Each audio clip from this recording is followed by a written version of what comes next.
After a period of exploration, we discovered an area with significant ancient historical value.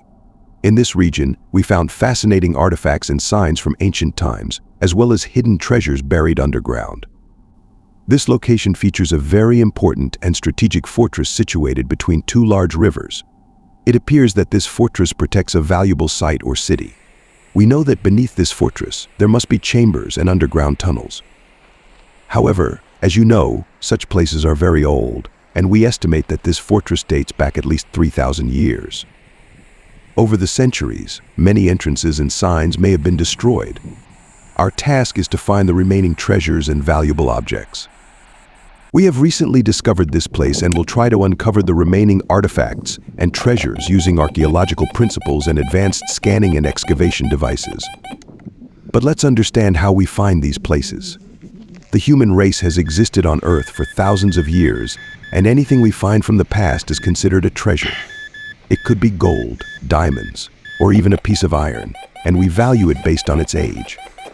For example, if we consider 1 kilogram of gold today to be worth $1,000, the price of gold, that is 3,000 years old, would increase 100-fold. This principle applies to all ancient artifacts we find. We must also know that if we consider the last evidence of the human race, it has been about 700,000 years since the last intelligent humans. This means that even 5% of all ancient treasures and valuable objects have not yet been found. So anyone can truly say that wherever they are, there is likely a treasure buried under their feet. But we know that after all the major earthquakes, volcanic eruptions, and wars throughout history, many of these treasures are buried in places that might be difficult to find. However, I must say that many people have passed by places where, if they had a little knowledge of archaeology and treasure hunting, they could have found many valuable treasures. Let's review a few points about this science that have always been among its first principles. The presence of water in any place, even the most remote areas in mountains and deserts, can be the first clue to finding a treasure because humans have naturally always lived where there was water. The second point is any type of carved or shaped mark in any place, which can be the second sign of a valuable treasure nearby. The written and sign language of ancient people was such that if they wanted to remember something or convey something to others, they would try to create a shape or symbol on stones.